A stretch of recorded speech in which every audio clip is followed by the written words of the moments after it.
Hello， 我叫做西奇，今次我就諗住帶埋大家一齊去旅行。雖然大家唔可以親身去到當地，但係我都會盡量令到你哋眼睛可以去下旅行。今次去邊度？就係去泰國嘅曼谷啦！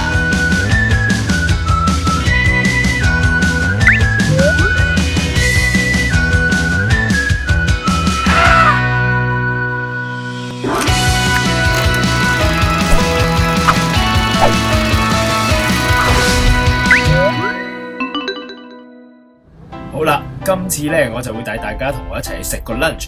嗰個地方呢，因為比較遠啊，所以我就選擇咗搭的士去嘅。不過講開又講，搭的士呢喺曼谷係有少少提示俾大家，又聽下佢講下。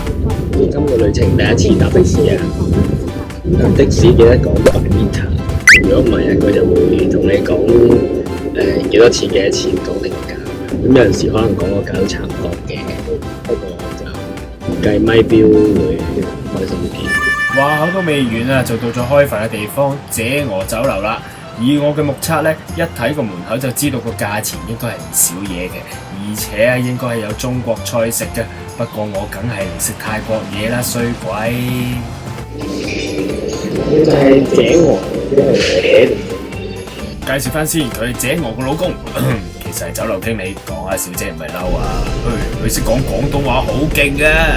我要個生蝦，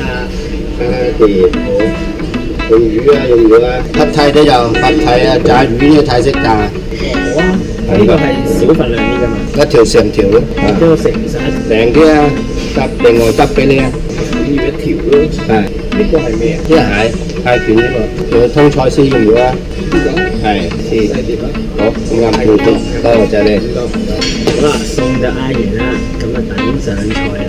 經理話平時呢度最多都係香港客，不過通常都係夜晚先嚟，咁所以我咪揀 lunch time 嚟咯。醒嗱，餸又未到，我就已經先嗌咗個椰青降溫，泰國成36度啊 baby， 爽啊喂 ！By the way， 呢嚿嘢我睇落去真係有啲尷尬。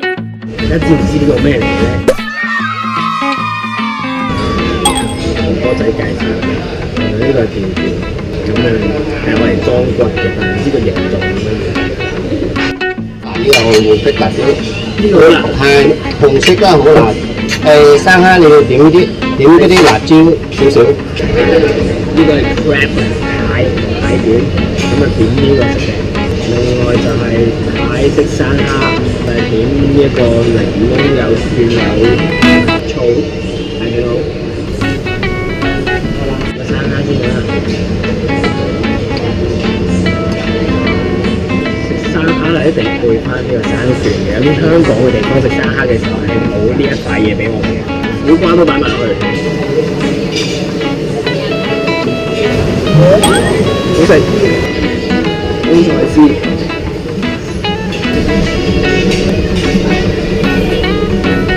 好似冇魚咁。頭先阿經理又話小心紅色呢啲，佢話好辣喎，咁其實我唔驚辣嘅。真係 OK 啦。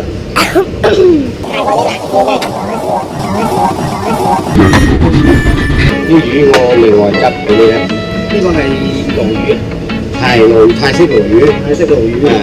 炸嘅。呢個就係雙嘅啦。點食啊？話你聽。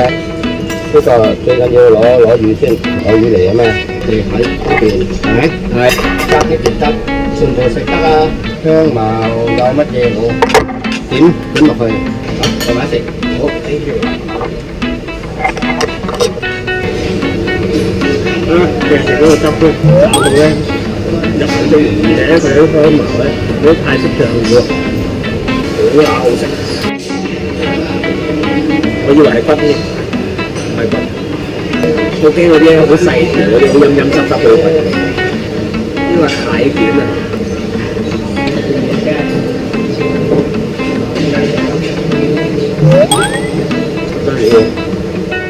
咁我就繼續食嘢啦，你哋就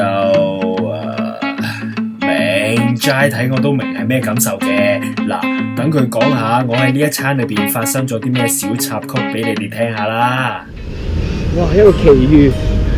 就話說咧，食到尾段嘅時候咧，其實嗰個哥哥即係個經理咧係識講廣東話，傾傾下，突然間咧佢就問我：咦，你拍嘢係點樣用㗎？咁樣，跟住我就話我係喺香港嘅 YouTube 放片嘅，跟住佢就同咗個老細講，老細就過嚟同我講，跟住就俾咗張卡片我，跟住同我傾咗一陣。咁我啲英文又麻麻地，佢啲英文又麻麻地嘅時候咧，好彩就有個經理識講廣東話，可以大家 translate 下啦。佢就係我哋之間嘅 Google Translate 啦。講下，突然間個老闆就話：呢餐唔需要俾啦。哇！頭先我仲諗住，今日晏晝呢餐好似好豪咁樣啊，1000幾百，冇緊要啦。我以前第一次嚟泰國嘅時候，就係去嗰間就係 YMCA， 不過佢同我講係執咗笠啦。佢話唔知 YMCA 嗰棟 building 同佢傾租嗰啲嘢有問題啦。咁但係原來這鵝呢間嘢咧喺泰國係 franchise 嚟嘅，即係好似 7-Eleven 咁樣。咁而依間咧，啱啱我食嗰間咧就係已經經歷咗12年嘅歲月㗎啦。話翻轉頭先，到最後老闆佢請我食，佢話唔使錢。我幾唔好意思啊，其實我話不如 discount 啦，跟住佢話 maybe next time 咁樣，跟住係啦，多謝阿老闆啊，佢好好人，係啊，唔爭在係食飯好好人嘅，咁佢嘅人表現都好 nice 嘅，係咁啊，多謝你啊 ，very nice。一個美滿嘅故事就咁講完啦，就同童話故事一樣，佢哋就過住幸福快樂嘅日子啦。下一集其實我都仲未決定到分享啲咩俾大家睇，不過呢就一定會周圍走嚟走去噶啦，可能係去玩下，又或者去食下咁，總之就離唔開泰國曼谷啦。最後就梗係要支持下我 ，subscribe 我嘅 channel， 俾個 like 我，同將呢條片分享俾更多嘅朋友仔啦。